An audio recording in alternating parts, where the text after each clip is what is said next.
el audio completo que dura cerca de 40 minutos del presidente de Brasil, Michel Temer, y el dueño del poderoso frigorífico JBS, Batista, que fue difundido por el diario Globo. Recuerdan, esto explotó ayer, hubo además una cantidad de marchas y movilizaciones en las calles en protesta, que ya de por sí tenía un nivel de aprobación muy bajo, Temer.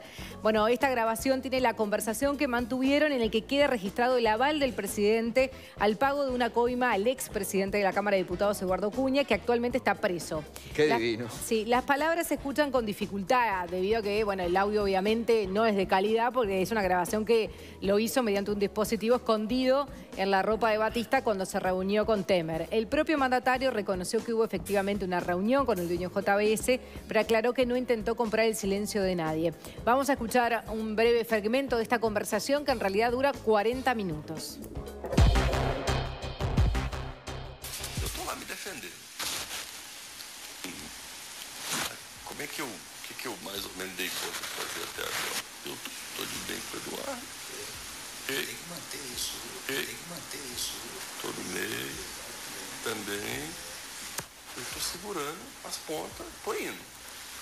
Os processos, eu estou meio enrolado aqui, né? No processo, assim. Isso. É investigado. Eu não tenho ainda denúncia. Bien, y uno dice, bueno, después de todo este escándalo, ¿cómo va a reaccionar el presidente? Y él dijo, no renunciaré, mi compromiso es con Brasil. Vamos a repasar lo que decía Temer.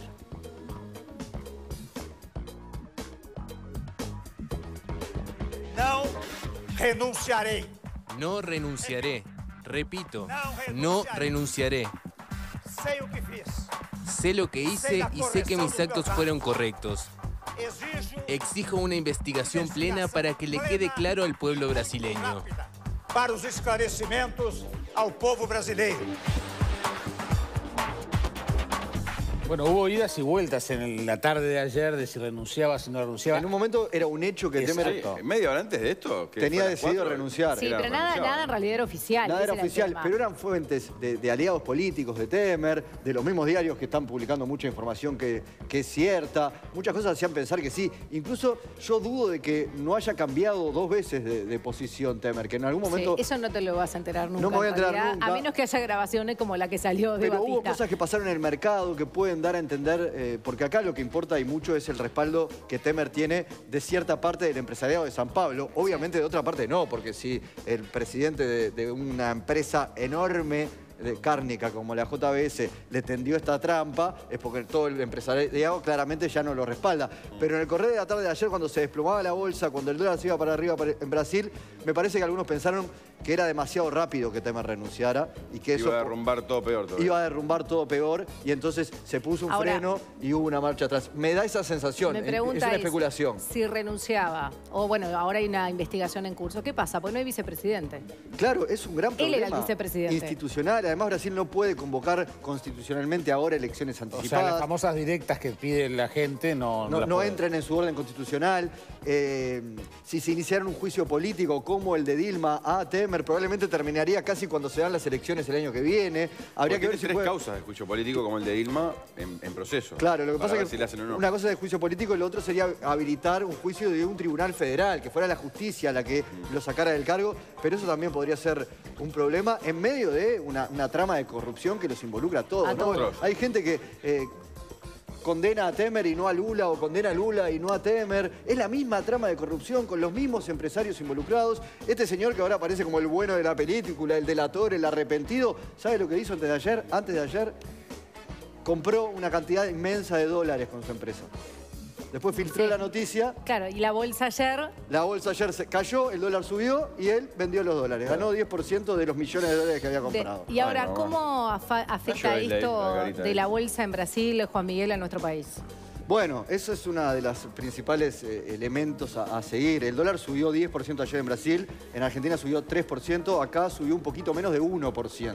Pero seguramente para Uruguay no sea sostenible una situación donde el dólar se debilite mucho en Brasil y en Argentina, donde ayer volvió a 16, y en Uruguay eso no pase. Podría esto empujar el dólar, pero hay que ver, porque estas situaciones así de un día para el otro, en realidad los efectos que tiene en la economía generalmente hay que esperar 3 o 4 días. Pasó con Trump, pasó con el Brexit, que las bolsas o los mercados parecían dar señales en un sentido y después arrancaban para el otro. Jaime, políticamente, ¿qué pasó también? Porque esto es económicamente, ¿no? Sí, exactamente. Tiene que ver con lo que es el gabinete. Ya le renunciaron a raíz de esta crisis 2 ministros. El ministro de Ciudades, Bruno Araujo, y Roberto Freire, de Cultura, se alejaron del gobierno. El primero es del PSDB y el segundo del Partido Socialista.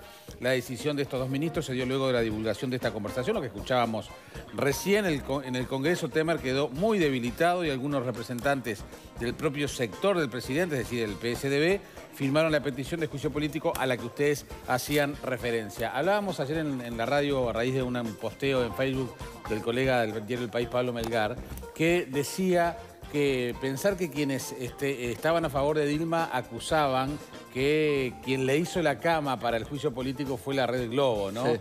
Y ahora es la Red Globo la que filtra, la que da a conocer estos audios. Sí. Es decir, acá obviamente no hay ninguna operación periodística en contra de una o de otra. No, lo que algunos entienden que puede haber es una operación política, no periodística y no de Globo, sino del empresario. Porque acá el objetivo parece ser voltear a todo el sistema político. Él dice, yo coimié a 1890 políticos y algunos entienden que esto está abonando el terreno para la ultraderecha brasileña. Para imponerse, ¿no? Ante un sistema político absolutamente corrompido. Ya hemos visto esto en Latinoamérica en algún momento, ¿no? Y no termina de la mejor manera. Ojalá que no pase por ahí. Bien, bueno, vamos a analizar este tema con el director del Departamento de Negocios Internacionales e Integración de la Universidad Católica, Ignacio Bartesay, que lo tenemos vía Skype. Ignacio, buenos días, gracias por atendernos. ¿Qué tal? Buenos días, María Noel. Bien. Bien. Bueno, ¿cómo se puede sostener, Temer? ¿Qué es lo que puede pasar en estas horas? Y lo que decíamos, ¿no? Este ida y vuelta, si renunciaba, no renunciaba, salió a decir que no. ¿Qué fue lo que pudo haber pasado? Sí, bueno, lo que puede pasar todavía realmente vamos a ver, hay que esperar, hay que tomar esto con mucha cautela. Lo que sí está claro que parece que el destino del presidente Temer está bastante definido, ¿no? Más allá de que no haya denunciado como se esperaba en el día de ayer, que O Globo había dicho que iba a ocurrir, que iba a renunciar, quizás que no renuncie de forma así tan inmediata favorece un poco a la reacción de los mercados, porque este es un proceso que de repente ganar tiempo no está mal, pero lo que está claro es que la corrupción en Brasil ya es de una profundidad tal que ha abarcado a todos los partidos, a todos los líderes políticos. Entonces lo que nos alerta es, bueno, ¿qué va a pasar en el mediano plazo para un Brasil que empezaba a mostrar signos de crecimiento y de recuperación económica y ahora estamos enfrentándonos nuevamente a una debacle política que por supuesto va a afectar lo económico, ¿no? Ignacio, el problema es que no se salva nadie. Vos ves que está todo el mundo corrompido, todo el mundo está enfrentando a la justicia. Es decir, si la justicia actúa no va a quedar nadie. Esto, además de los problemas económicos, desde el punto de vista institucional es una crisis gravísima con la cercanía además que tiene con nosotros, ¿no?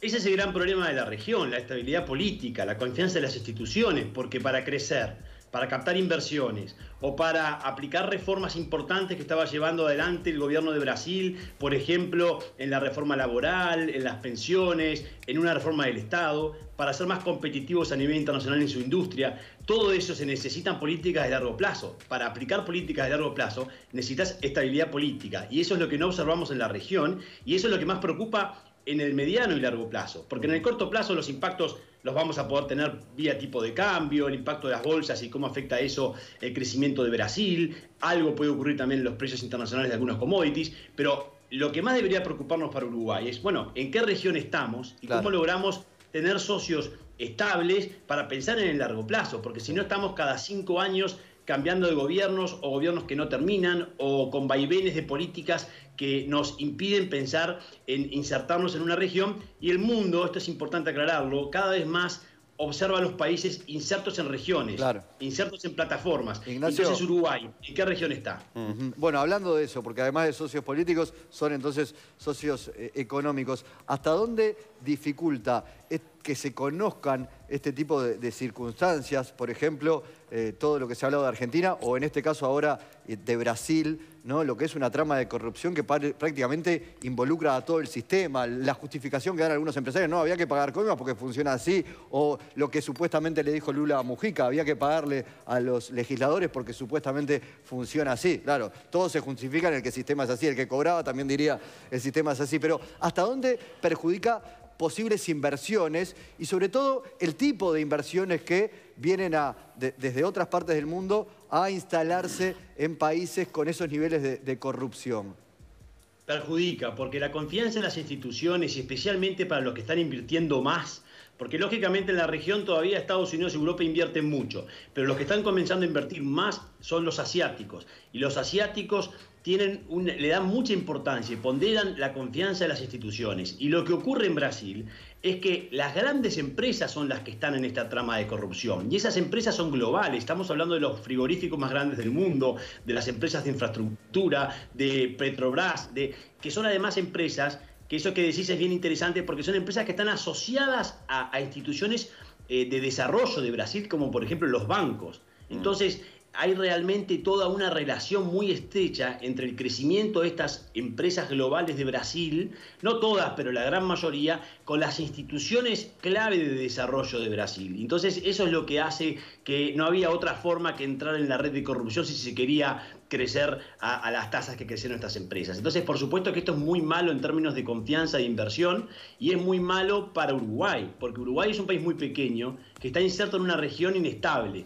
Argentina o Brasil. Por supuesto que el presidente Macri está más estable que Temer, pero tampoco Macri lamentablemente ha consolidado a nivel interno su posicionamiento. Entonces lo que más me preocupa es que este arrastre de crisis política en Brasil puede perjudicar a Argentina, que además tiene una relación muy estrecha económica con Brasil, y eso por supuesto es muy mala noticia para Uruguay. Ignacio, ¿cómo interpretaste la conferencia de Temer de ayer? Rara, porque realmente se posiciona a todas las luces y yo creo que nadie dudaba de que Temer de cierta forma también estaba salpicado por esta corrupción. Entonces realmente se posiciona como que está muy por fuera de esto, cuando es muy probable que el Supremo lo juzgue también y sería algo inédito. Estaremos teniendo otro juicio político a un presidente que está completando un periodo de otro presidente que fue enjuiciado, ¿no? Que fue en este caso. ¿Y ahí qué es lo que pasa? Porque ahora no hay vicepresidente, era él. Eso sería muy mala noticia también, porque realmente asumiría el presidente de diputados, pero en 30 días hay que llamar a elecciones, y lo que sí estaríamos confirmando es que hay un mandato que llega hasta octubre de 2018. Lo que quiere decir que la incertidumbre de Brasil puede prolongarse todo este año y gran parte del año 2018, lo que eso es una muy mala noticia para la región. En momentos, esto es clave, ¿no? En momentos donde el mundo está muy convulsionado y cuando tienes un contexto internacional tan adverso, es importante tener estrategia y capacidad de definiciones. Y eso es lo que no tenemos, porque no tenemos hoy un liderazgo regional. Brasil es claramente el líder regional. Macri no puede sustituir al presidente de Brasil en el liderazgo regional. México está muy enfocado en su renegociación con su relación con Estados Unidos y su acuerdo del NAFTA, etc. Entonces, ¿quién lidera una región en un momento en que tenemos que tener definiciones claras? Eso es lo más complejo. Bien, Ignacio Bartesagui, muchísimas gracias por este contacto. Por favor, siempre un gusto. Un abrazo. Buena jornada. Como aporte, que estaría bueno también contarle a la gente que yo no sabía quién era Joesley Batista, el muñeco este que lo filtra. Aparte que ayer dijimos que había coimeado casi 1.800 en general, personas, ¿no? Con unos cuantos dineros. Bueno, es el dueño y presidente de JBS, que es la principal compañía cárnica del mundo, la mayor productora de proteína de origen animal del mundo. O sea, estamos hablando de un megamonstruo. En Uruguay, esa empresa, el JBS, opera el frigorífico Canelones. Eso para entrar a mercados donde Brasil no está, por ejemplo, Estados Unidos, Canadá o Unión Europea. Y esa empresa también, y este hombre preside, es el dueño de las marcas de las chancletas hawaianas, de los productos de limpieza Minuano y del Banco Original. Es el tipo 66 más rico de Brasil. Con sus hermanos manejan una fortuna de casi $1.000 millones. Impresionante. Por eso Temer también lo atiende mano a mano, un día, 10 de la noche, ¿no? Que quiere para coimear a 2000 Que tipos. además ¿no? ser rico en Brasil es ser rico en serio. Sí, Claro, no. Acá en Uruguay coimeás a 2000 tipos, coimeás a todo el sistema político, completo. Sí. No te queda ninguno te por queda afuera. nadie. Hasta el sereno del palacio. Los periodistas, todo. Qué disparate. Bien, bueno, venimos al ámbito local. Ayer